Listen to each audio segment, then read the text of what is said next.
Putra teratai yang menakjubkan. Bab 12 Dewa Data. Episode 1323 dengan judul Selama banyak kalpa selalu berdaya upaya dan bersusah payah, bahkan menjadi budak demi mencari dharma. Mencontohkan kalau selama banyak kalpa dulu selalu berdaya upaya dan bersusah payah, bahkan mengorbankan jiwa kehidupan atau menjadi budak demi mencari dharma menakjubkan. Dengan ini memberi dorongan pada orang-orang itu. Kenapa pula mereka tidak tekun mencari kemajuan menuju ke jalan bodhisattva? Sebagai yang maha bijaksana di antara para makhluk suci yang mengarah ke jalan agung menuju kebudahan adalah paling mudah diajar dan diubah untuk mencapai kebodian. Bersungguh hati menghayati Buddha Sakyamuni berwelas asih menggunakan prinsip kebenaran untuk membuat kita memahami tidak sedemikian mudah menggunakan masalah dan wujud supaya kita lebih jelas dan mulai membicarakan masa lalu. Kalpa tidak terhingga yang lalu dalam proses pembinaan diri pada banyak kalpa yang lalu, yaitu waktu yang sangat lama. Dari kehidupan ke kehidupan, memiliki tekad pembinaan yang teguh untuk mencari ajaran kendaraan besar.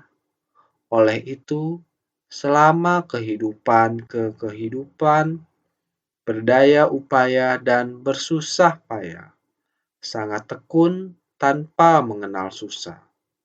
Pada saat yang bersamaan, juga mengorbankan jiwa kehidupan, bahkan menjadi budak sekalipun. Sedemikian mencari dharma menakjubkan, terutama sebagai raja yang paling terhormat. Demi mencari dharma, juga bersedia menjadi budak. Sedemikian tekun mencari Buddha Dharma. Tekad ini tidaklah mudah. Apakah orang biasa dapat melakukannya? Jadi, menggunakan wujud ini untuk menyemangati kita orang biasa, para praktisi, kita harus membangkitkan semangat yang sedemikian. Buddha Sakyamuni dalam proses pencarian jalan kebudayaan juga pernah melalui ini. Apalagi kita sekarang telah membangkitkan tekad, kita juga telah berikrar, kita perlu mencontohi Buddha Sakyamuni. Maka dinamakan belajar ajaran Buddha. Belajar yaitu mencontohi, belajar dari Buddha cara beliau membina diri, memberitahukan kita agar kita mendengarkan dan mempraktikannya seperti ini. Ini adalah untuk menyemangati kita, Buddha Sakyamuni pada kehidupan lampau, kehidupan demi kehidupan, semua jalan yang dilaluinya seperti itu. Kita saat ini, karena kita telah membangkitkan tekad, saat ini kita harus membangkitkan tekad untuk kehidupan ke kehidupan yang akan datang. Masa lalu Buddha Sakyamuni, masa depan kita saat ini, kita seharusnya juga belajar agama Buddha dengan tidak takut bekerja keras. Sang Buddha tentu saja sangat berterus terang agar kita dapat mengetahuinya. Melatih diri bukanlah jangka pendek, bukan memberitahukan kita, jika kalian mematuhi saya, maka kalian akan diselamatkan.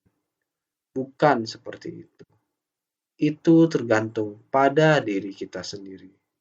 Saya memberitahukan kepada kalian, kalian harus memahaminya.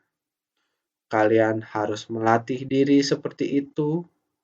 Waktu yang diperlukan bukan singkat, bukan hanya seumur hidup ini, tetapi harus dari kehidupan ke kehidupan. Karena kita selama beberapa kehidupan tentu saja telah mengumpulkan begitu banyak tabiat buruk, telah terbentuk kebiasaan yang seperti itu, yaitu kegelapan batin dan kerisauan. Pikiran dipenuhi dengan delusi, segala hal tidak dapat dipahami. Hal ini telah terakumulasi untuk waktu yang sangat lama. Kehidupan demi kehidupan membuat kita kebingungan, membuat kita menjadi bodoh, tidak dapat melihat permasalahan dengan jelas, terlebih adalah membahas prinsip kebenaran. Bagaimana mungkin dapat menghayatinya dengan cepat untuk melenyapkan tabiat buruk kita, melenyapkan kegelapan batin kita, melenyapkan kerisauan kita. Lebih mudah diucapkan daripada dilakukan. Sekarang kita semua dapat menghayati. Kita perlu untuk menghapus kerisauan. Kita perlu untuk menghapuskan kegelapan batin, terutama kerisauan yang terdapat di dalam diri kita sendiri. Pada kehidupan sehari-hari, kita mengetahui, ya, jangan risau karena suatu masalah. Tidak perlu marah hanya karena komentar yang sederhana dari orang lain. Apakah perlu sampai demikian? Bertanyalah kepada diri sendiri. Jikalau kita bersikap seperti ini, lepaskanlah.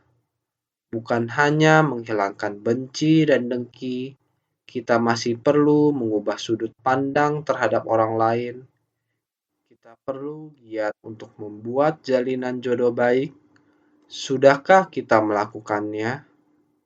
Jikalau ada, dengan ini kita menunjukkan pelajaran kita. Kegelapan batin telah mulai berkurang.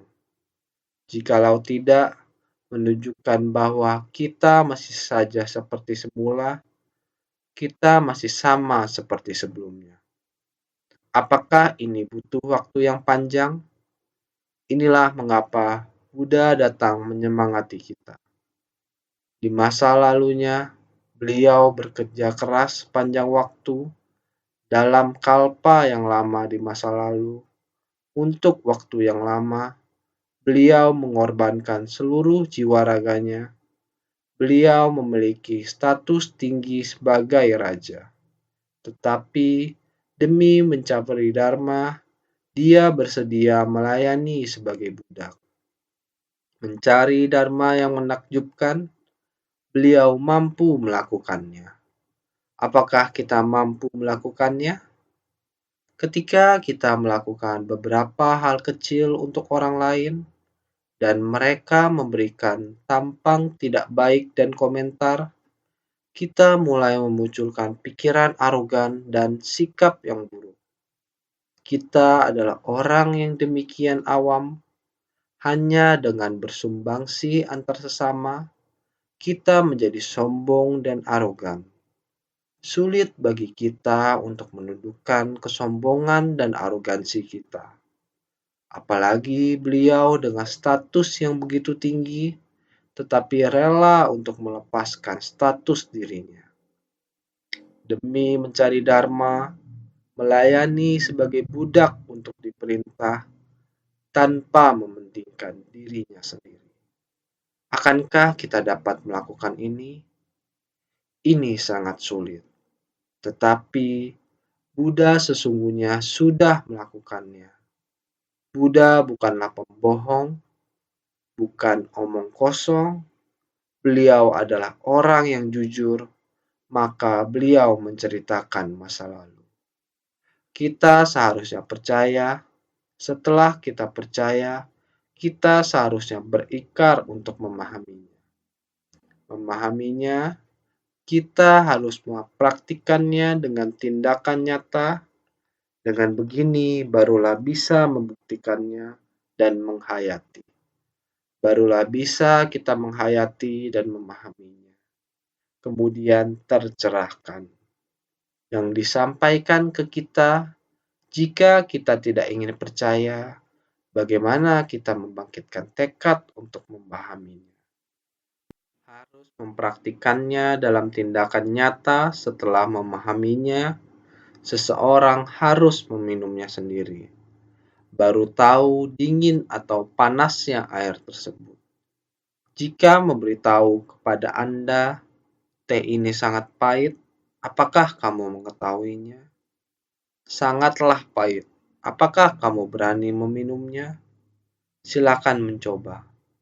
Setelah mencoba, benar-benar pahit. Harus menghabiskannya. Saya tidak berani.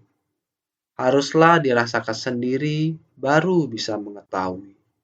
Jika berani, selama itu baik untukku, saya rela untuk meminumnya. Jika diobati sesuai kebutuhan kondisi, ada baiknya terhadap diri kita sendiri. Obat bagus yang pahit, jika kita tidak mencobanya, kita tidak akan pernah tahu seberapa pahit obat bagus ini. Tidak pernah tahu prinsip yang sama. Sang Buddha berwelas asih menceritakan masa lalunya untuk menyemangati kembali semua orang. Saya dapat melakukannya, mengapa kamu tidak dapat melakukannya?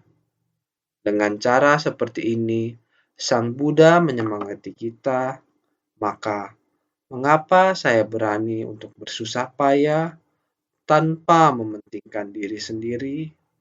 Mengapa yang lain tidak berani? Mengapa tidak berupaya semangat dalam pembinaan diri? Di masa lalu, Sang Buddha melewati jalan yang sama. Mengapa jalan ini kalian tidak berani menjalaninya? Beginilah jalanku dalam mencapai ini. Melalui jalan bodhisattva dengan giat bersemangat, jalan bodhisattva arah ini, inilah jalan yang membawaku ke sini. Mengapa kalian tidak mempercayainya?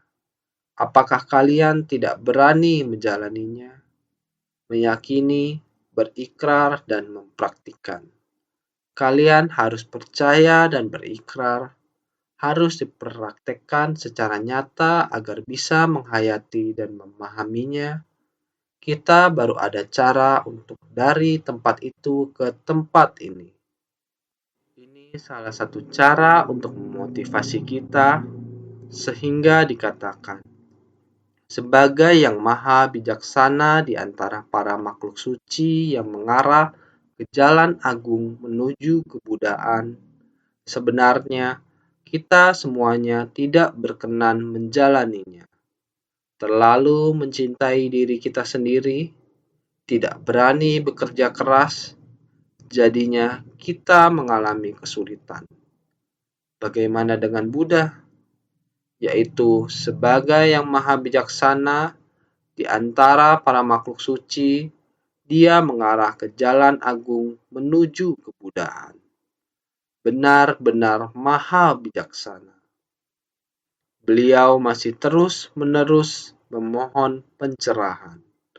Memohon hingga tuntas, menjadi satu dengan alam semesta. Beliau hendak ingin lebih mengerti akan prosesnya lebih jauh. Jadi, sebagai yang maha bijaksana di antara para makhluk suci, beliau mengajukan diri mengarah ke jalan agung menuju kebudaan. Buddha adalah yang tercerahkan, mengarah ke maha yang jalan yang tercerahkan. Paling mudah diajarkan apabila mempunyai pikiran seperti itu. Harus seperti ini. Barulah lebih mudah untuk menerima. Jika tidak memiliki maha kebijaksanaan yang demikian, tidak berkehendak berjalan di jalan pencerahan, maka kesulitan akan sangat besar. Seperti kita semua dharma kebenaran harus didengarkan, namun juga harus bisa dipraktikkan. Namun dapat benar-benar mampu berkomunikasi antar sesama manusia, mampu berpengertian, bertoleransi, selalu bersyukur atas semua hal, hanya melakukannya sampai di sini saja, sungguh tidaklah mudah. Apalagi sampai mengatakan tentang mengarah ke jalan agung menuju kebudayaan, tentu tidaklah mudah. Hanya sebagai yang maha bijaksana di antara para makhluk suci, orang yang memiliki maha kebijaksanaan ini, dia pasti bersedia mengarah ke maha jalan yang tercerahkan. Orang-orang seperti inilah yang paling mudah untuk dibimbing. Orang-orang seperti inilah yang bisa menjadi bodhisatwa. Jadi dikatakan harus melewati beberapa kalpa dan waktu yang tidak dapat dihitung lamanya. Sehingga orang yang dapat mencapai kebodian tidaklah banyak. Buddha Sakyamuni yang ada saat ini, meskipun sudah ada lebih dari 2000 tahun, untuk Buddha yang akan datang, untuk yang telah mencapai kebodian dan memahami prinsip kebenaran alam semesta, menunggu orang seperti itu muncul ke dunia, yang disebut Buddha Maitreya. Kita harus menunggu beberapa miliar tahun. Saat ini, Buddha Maitreya masih disebut sebagai Bodhisattva Maitreya. Dan nanti, dalam kelahiran berikutnya, baru benar-benar menemukan jalan menuju pencerahan menjadi Buddha sejati. Mungkin saja Bodhisattva Maitreya saat ini berada di antara kita, merendahkan diri, bersedia menderita untuk kerja keras. Saat ini kita melihat tidak sedikit jumlahnya di antara kelompok bodhisattva hidup ini. Yang manakah Bodhisattva Maitreya? Yang merendahkan dirinya, bersumbangsi dengan kesungguhan hati. Saat ini banyak orang yang melakukan seperti ini. Tetapi orang-orang ini, apakah benar-benar mempertaruhkan hidup mereka? Bersusah payah mencari dharma menakjubkan. Apakah mereka memiliki hati yang teguh? Apakah tekun mencari jalan kebodian, mempraktikkan 6 paramita sebagai benih mencapai pencerahan? Apakah ada demikian tekun? Itu sama dengan kita. Dari kehidupan demi kehidupan, terkadang pelatihan diri kita dalam monastik tidak dapat dibandingkan dengan orang praktisi yang di luar, di posko daur ulang, atau dalam komunitas mereka, atau datang dan pergi secara internasional. Mereka bersumbangsi untuk orang lain dengan cara begini. Mereka juga harus menjalani ini dalam waktu yang lama. Dalam kehidupan ini, mereka harus menempa benih ini dalam kesadaran kita harus terus dikumpulkan. Seperti kita melayani orang lain, hasil dari benih-benih ini akan secara bertahap terkumpul dan tersimpan dalam kesadaran kedelapan kita. Di dalam kesadaran kedelapan kita, dengan perilaku kita saat ini, kegelapan dan noda batin kita akan secara perlahan berkurang. Dalam kesadaran kedelapan kita, kegelapan, noda batin, dan delusi bagaikan butiran debu akan berkurang secara perlahan. Ini membutuhkan waktu yang cukup lama. Benih-benih buruk akan terus lenyap, sedangkan benih-benih baik akan terus bertumbuh. Benih-benih buruk, kerisauan, Kegelapan batin dan delusi bagaikan butiran debu, akan terus-menerus berkurang hingga tidak ada yang tersisa. Apa yang tersisa dalam kesadaran kedelapan adalah murni. Ini kembali ke sifat hakiki yang sedemikian adanya kita. Kesadaran kesembilan yang murni ini sepenuhnya ada di benih yang murni, termasuk di dalam kesadaran kesembilan. Jika masih ada benih yang tercemar, maka masih tergolong dalam kesadaran kedelapan. Oleh karena itu, apa sebenarnya benih kita? Mau sampai kapan kerisauan kita baru dapat dilenyapkan sepenuhnya? Kapan benih ini dapat bersih sepenuhnya, kembali ke dalam kesadaran kesembilan, yaitu bersatu dengan langit dan bumi, bersatu menjadi satu antara langit dan bumi. Tidak ada yang tidak dapat dikomunikasikan dan dijangkau. Ini adalah Maha Bijaksana yang mengarah ke jalan agung menuju kebudaan.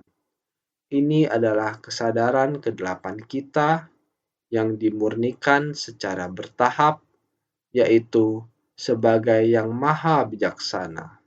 Di antara para makhluk suci, semakin menyucikan diri sendiri, ketidaktahuan semakin berkurang secara perlahan.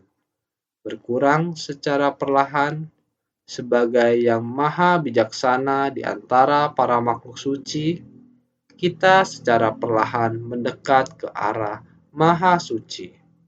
Kebijaksanaan agung meningkat, ketidaktahuan dan kerisauan berkurang. Secara alami hati dan kekuatan kita mengarah ke jalan agung. Mendengar Dharma, mendengar 1000 pencerahan. Mendengarkan Dharma, memahami, sangat memahami. Tidak hanya memahami, membangkitkan tekad luhur, membangun ikrar agung, mempraktikannya dengan tindakan nyata. Dengan begini, Buddha untuk mencapai Bodhi. Ini adalah berlatih dengan bersungguh hati. Buddha Sakyamuni saat ini telah mencapai kebudaan. Beliau sedang menceritakan saat sebelum mencapai kebudaan. Perjalanan memohon Dharma adalah demikian. Menceritakan kepada kita berkalpa-kalpa sebelumnya. Waktu yang sangat-sangat lama. Harus memakai waktu yang sangat lama. Apakah kalian takut? Pada bab perumpamaan kota gaib, berjalan dalam waktu yang sangat lama, jalan di depan mungkin juga masih sangat berbahaya. Masih sangat panjang, saya tidak berani melangkah. Mungkin saya sampai di sini saja. Saya ingin kembali. Mungkin orang yang demikian sangatlah banyak. Maka Sang Buddha ingin kita mengetahuinya terlebih dahulu. Jalan masih sangat jauh. Semua orang harus bersiap sedia. Maka Sang Buddha bukan pendusta. Tidak mungkin mengatakan, jika kamu mendengarkan saya berbicara, maka kamu akan segera mencapai kebudaan. Tidak demikian. Masih sama harus melalui waktu yang panjang dan lama. Demikian bersumbangsih, tidak takut akan kesulitan, menghadapi dendam, demikian menggunakan keburukan dan kejahatan untuk menyiksa kita. Tidak ada dendam di dalam batin. Ini telah membuat kerisauan dan kegelapan batin telah habis terkikis. Tiada dendam dan kebencian di dalam batin, masih rela untuk demikian bersumbangsih. Terima kasih orang yang pernah menempa saya, Dia juga memiliki sifat kebudaan di dalam batinnya. Di masa yang akan datang, dia juga dapat mencapai kebudaan. Ini adalah bagian dari Sang Buddha yang membuat kita kagum. Beliau harus memiliki niat yang panjang dan lama, mampu bertahan dengan kata-kata jujur memberi pengajaran, maka kita harus percaya Dharma yang dibabarkan Sang Buddha. Maka naskah sutra sebelumnya mengatakan, "Aku tekun mempraktikkan perbuatan berdana, hatiku tidak pernah menyimpan kekikiran, baik terhadap gajah, kuda, 7 benda berharga, negeri, istri, anak, budak, pelayan, kepala, mata, sumsum tulang, otak, tubuh, daging, tangan, atau kaki, bahkan mengorbankan jiwa kehidupanku. Seperti demikian, saya memberikan kekayaan eksternal dan kekayaan internal eksternal, yaitu istri, budak. Inilah yang paling saya cintai. Para istri ini, putri, istri dan anak dan lain-lain yang paling saya cintai, yang paling saya sayangi. Ingin saya melepaskan semuanya. Semua orang ini adalah di luar tubuh saya. Di luar tubuh saya, tapi mereka adalah orang yang paling saya cintai. Ingin saya melepaskan semuanya. Demi Dharma menakjubkan, saya rela melepaskannya. Orang zaman sekarang hanya demi seseorang yang saya cintai, orang yang saya cintai, orang ini mencintai orang lain, ataupun orang lain ingin merebut orang yang saya cintai. Saya tidak bisa menerimanya. Saya akan mati-matian melawannya. Ini dinamakan orang awam, orang suci, orang yang saya cintai. Dalam hati saya akan melepaskannya. Merestui mereka, saya rela melepaskannya. Namun, orang awam tidak dapat melakukannya. Setengah dari ini ada di dalam dan setengah lagi di luar. Saya bersedia melepaskan kekayaan internal dan eksternal saya, bahkan jika mau nyawa saya. Saya lebih baik melepaskan nyawa saya. Saya hendak mengembangkan jiwa kebijaksanaan saya bersedia. Andai kata saya melepaskan nyawa kehidupan saya, jiwa kehidupan manusia terbatas. Namun, jiwa kebijaksanaan tiada terhingga. Saya akan mencari Dharma yang menakjubkan. Memperoleh jiwa kebijaksanaan, saya bersedia. Bersedia menyumbangkan jiwa kehidupanku. Seperti demikian, orang-orang yang mencari Dharma. Di kehidupan masa lalu Buddha Sakyamuni telah dapat melakukannya. Menceritakan kepada kita apakah kita dapat melakukannya. Naskah sutra selanjutnya mengatakan demikian. Orang-orang pada masa itu memiliki masa hidup yang tak terhingga.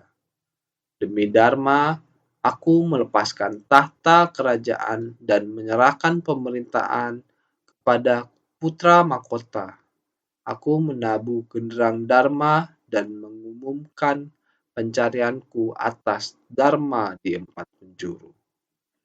Barang siapa yang bisa mengajarkan kendaraan besar kepadaku, maka aku akan melayaninya seumur hidupku. Naskah sutra ini sangat sederhana, layaknya sebuah kisah dalam kehidupan Buddha di kalpa tak terhingga yang lampau. Pada saat itu, umur manusia sangat panjang. Kita sudah menjelaskan sebelumnya apa itu kalpa. Dalam satu kalpa, berapa usia yang terpanjang, yaitu 84.000 tahun. Ini dikarenakan karma para makhluk, sehingga usianya berkurang setahun dalam 100 tahun. Dengan begini, umur manusia di dunia ini terus berkurang. Sekarang, usia kita hanya puluhan tahun. Meskipun ada manusia di dunia yang hidup lebih dari 100 tahun, namun sekarang ada begitu banyak hal yang tidak kekal. Karena populasi manusia yang besar, terjadi ketidakseimbangan alam dan ketidakseimbangan dalam pikiran manusia. Ada bencana buatan manusia dan bencana alam, terutama saat ini di mana transportasi sangat maju, banyak orang yang berpergian, jadi apapun bisa terjadi kapan saja.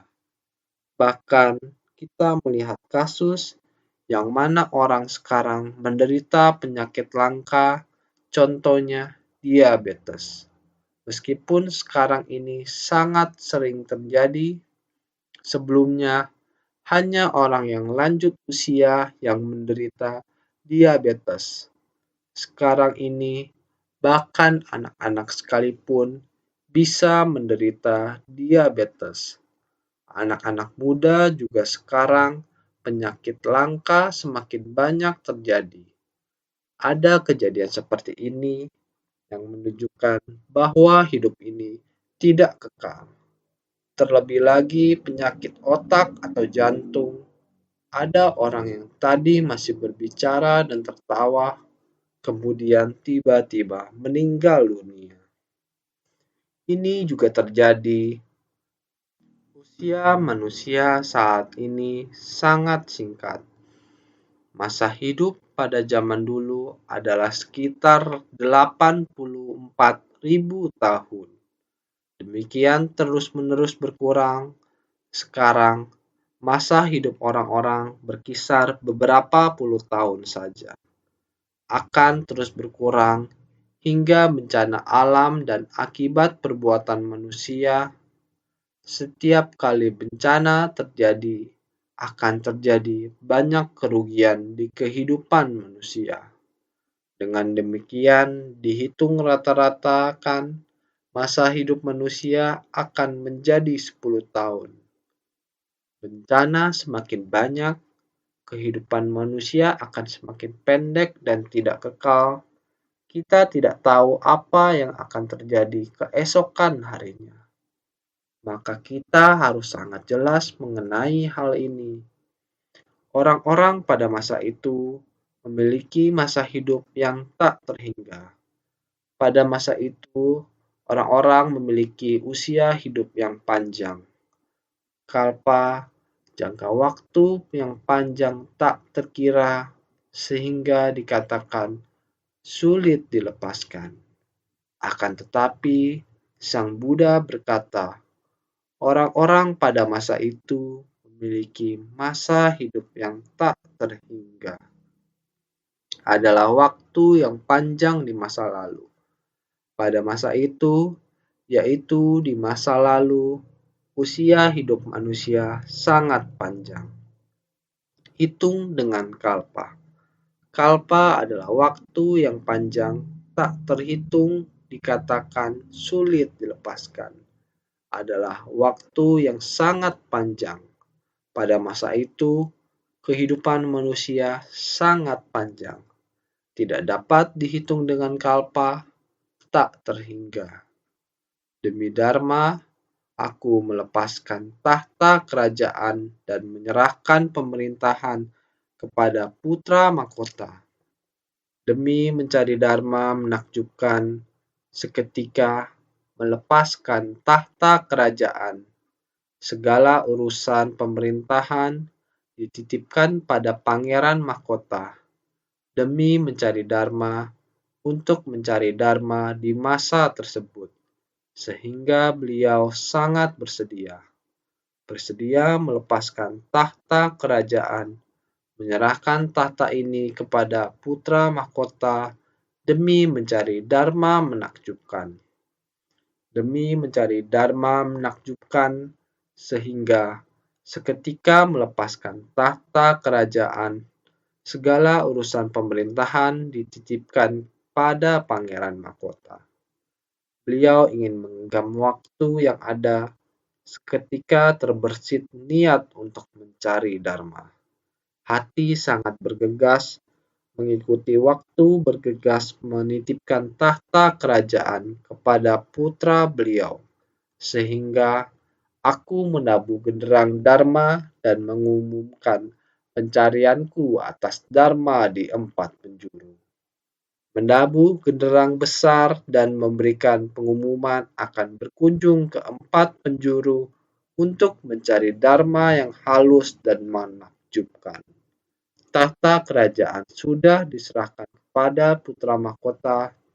Sekarang fokus untuk mencari guru agar dapat memahami dharma yang menakjubkan ini. Harus ada orang yang memberi pengarahan. Ada orang yang mengajariku, memberi panduan padaku. Namun, di manakah orang ini berada?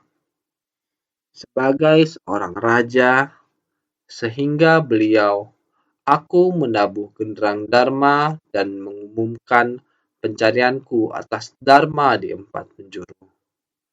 Mengumumkan pencarian ini keluar, mencari dharma di 4 penjuru.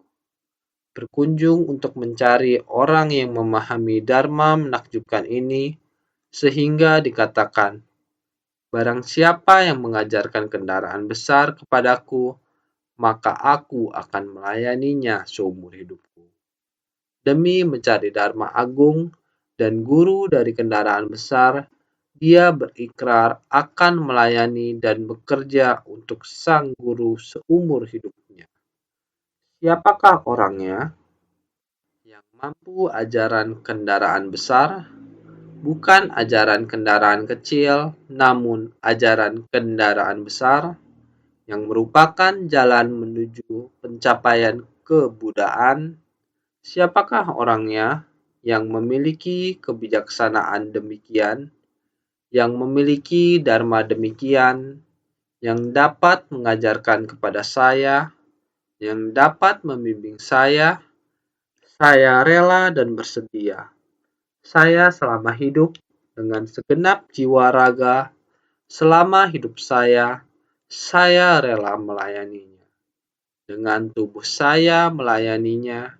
Ini hanya demi mencari dharma agung, mencari ajaran kendaraan besar. Dia berikrar akan melayani dan bekerja untuk sang guru seumur hidupnya. Ini bukan sesuatu yang mampu dilakukan orang biasa dengan statusnya yang mulia sebagai raja di antara orang-orang, juga yang dihormati orang. Dia menyerahkan seluruh kerajaannya kepada anaknya. Dia melakukan ini demi mencari dharma, mencari ajaran kendaraan besar, rela demi gurunya, menjadi pelayannya seumur hidupnya. Ini benar-benar sangat tidak mudah. Demi gurunya menjadi pesuruh yang melayani, ini sangatlah tidak mudah. Yang dikatakannya adalah seumur hidupnya, bukan hanya sementara. Ini menunjukkan waktu yang sangat panjang. Sehingga dikatakan, seumur hidup yang disebutkan ini bukan berarti sementara. Dikatakan rela menjadi pesuruhnya, artinya berikrar untuk menjalankan tugas yang diarahkan. Sibuk kian kemari untuk menyediakan semua kebutuhan sebagai budaknya. Artinya adalah berikrar untuk menjalankan tugas yang diarahkan, rela disuruh ke sana kemari, rela sibuk kian kemari untuk menyediakan semua kebutuhan, menjadi pesuruhnya. Apa yang disuruh guru, seperti itu saya mengerjakan. Tidak takut akan kesulitan, meskipun harus menjadi pesuruhnya. Saya juga rela, ini adalah demi mencari Dharma. Rela menjadi pesuruh seumur hidupnya.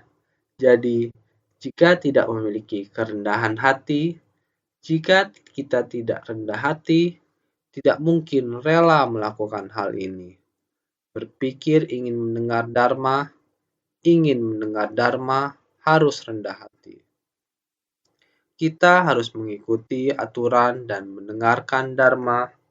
Jika tidak rendah hati, bagaimana bisa mendengarkan Dharma?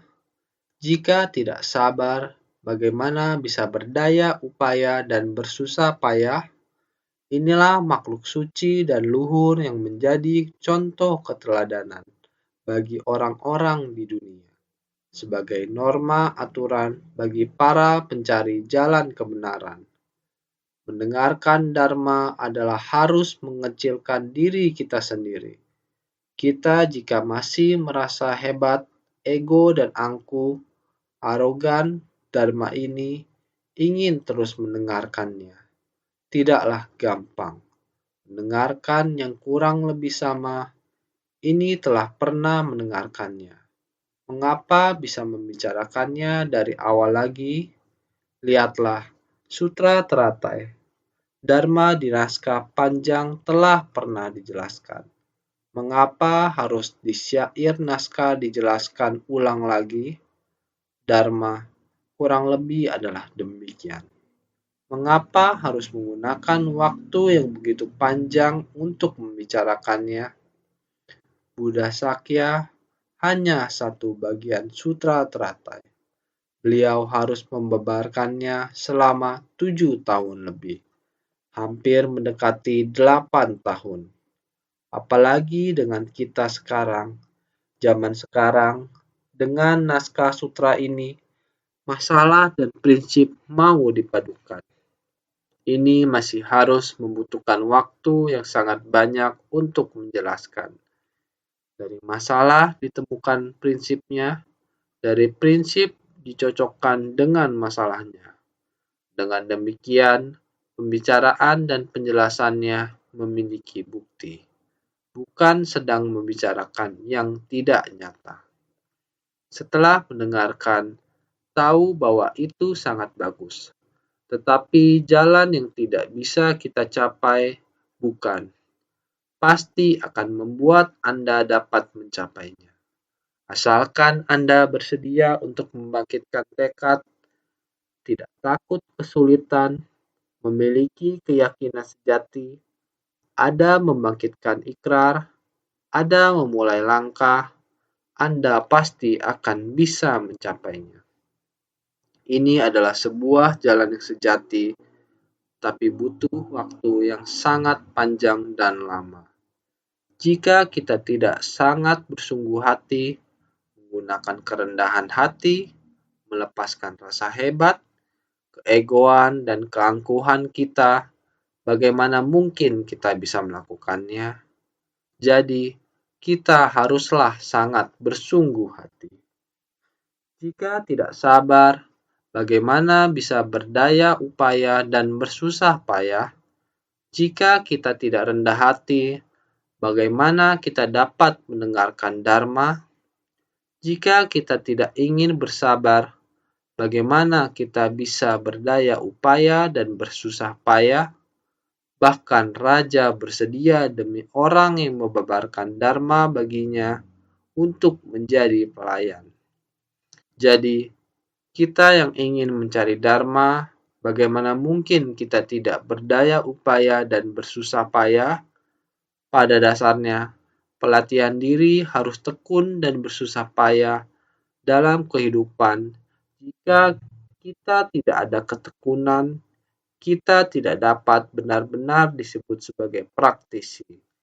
Dalam kehidupan para praktisi, apakah terhadap benda materi, terhadap lingkungan, terhadap orang dan lainnya, jika kita tidak sabar, benar tidak mampu berdaya upaya dan bersusah payah di lingkungan orang sekarang ini, tinggal di kamar suite, kita para praktisi, kita masing-masing mana ada memiliki kamar suite sendiri?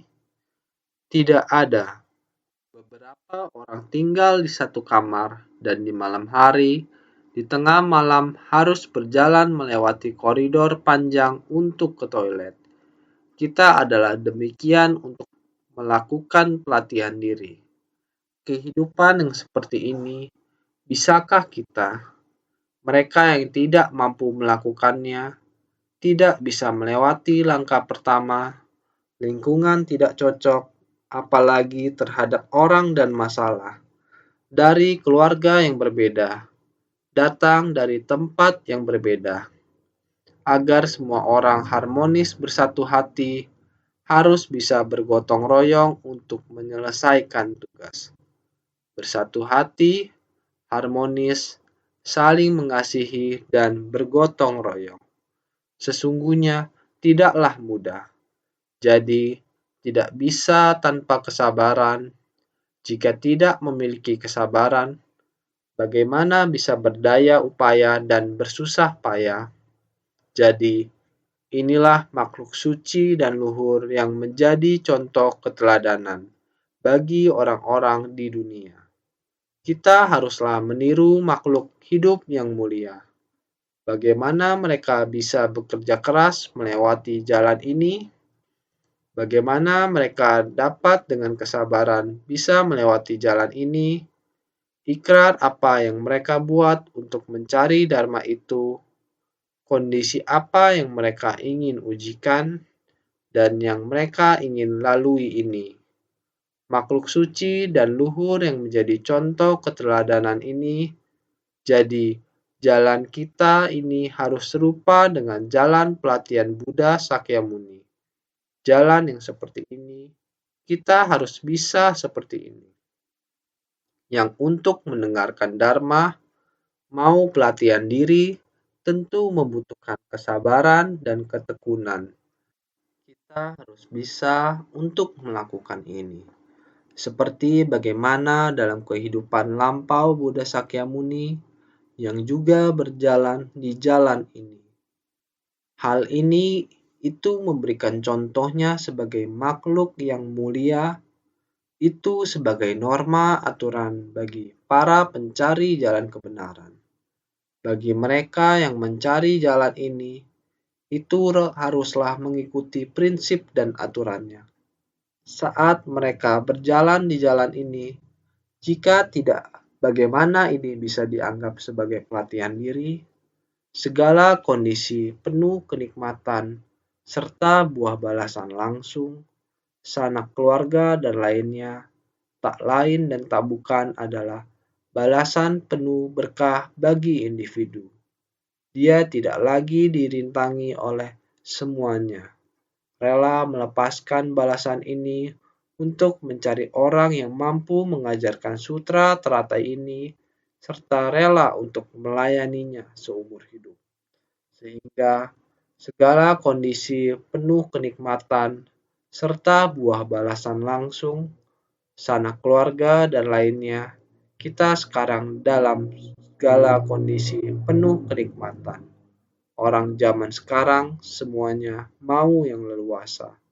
Semuanya ingin kenikmatan. Kenikmatan ini kita tidak inginkan. Kita bersedia melepaskannya. Buah balasan langsung kita, balasan karma lingkungan. Kita harus melepaskan kenikmatan.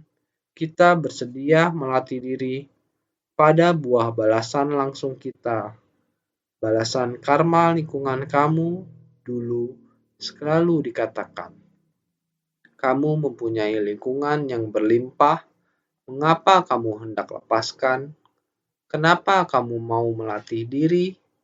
Karena hendak lebih memahami Dharma. Menumbuhkan jiwa kebijaksanaan, maka kita bisa menahankan kondisi yang demikian. Sehingga buah balasan langsung kita, sanak keluarga kita kita bisa meninggalkan keluarga dan memutuskan tali kasih duniawi. Ini tak lain adalah balasan berkah kita bila kamu di sana menikmatinya. Ini hanyalah balasan berkah dari seseorang. Kehidupan lalu kamu ada berkah. Maka pada kehidupan sekarang, pada waktu ini, kamu berada di lingkungan yang sangat baik. Batin kita, jika datang untuk melatih diri, yaitu tidak lagi dirintangi oleh semuanya, batin tidak perlu lagi memikirkannya. Rumah saya begitu bagus lingkungannya. Saya bisa menikmati dalam rumah, tidak perlu. Seperti Buddha Sakyamuni, pada kehidupan lampau, tahta direlakan kepada putranya. Dia sendiri demi mendengarkan dharma, dia bersedia menjadi pelayan. Batin tiada melekat, tidak melekat pada nama keuntungan dan kedudukan, sehingga rela melepaskan balasan ini untuk mencari orang yang mampu mengajarkan sutra teratai ini, demi untuk sungguh-sungguh mempelajari dharma, mencapai kebudaan di kemudian hari. Bisa membabarkan dharma yang menakjubkan, bukankah di depan kita telah pernah mengatakan, demi mencari untuk mendengar, demi mencari keyakinan, demi mencari pemahaman, demi mencari realisasi, ini demi mencari, membuka, menunjukkan, memahami dan memasuki pandangan Buddha.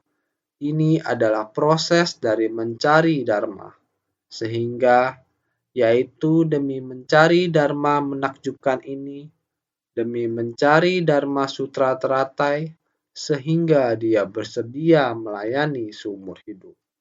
Melakukan sesuatu untuk orang, Sakyamuni semenjak banyak kalpa tekun mencari sutra ini, memandang harta benda di dalam dan di luar tubuh, yaitu yang disampaikan di depan, negeri, istri, anak, budak, pelayan, dan lain-lain, semuanya direlakan.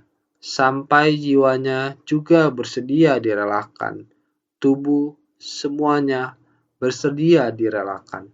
Harta di dalam dan luar direlakan.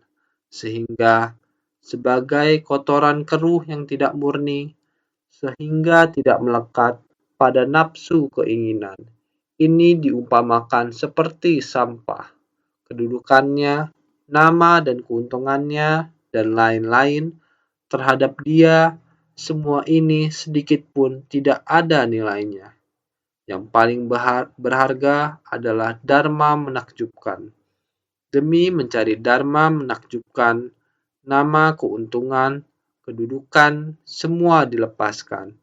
Sehingga kita belajar agama Buddha harus belajar yang demikian. Bersedia merelakan semua kenikmatan, kita mementingkan dharma untuk menumbuhkan jiwa kebijaksanaan kita. Ini barulah arah tujuan kita, sehingga kita harus senantiasa lebih bersungguh hati.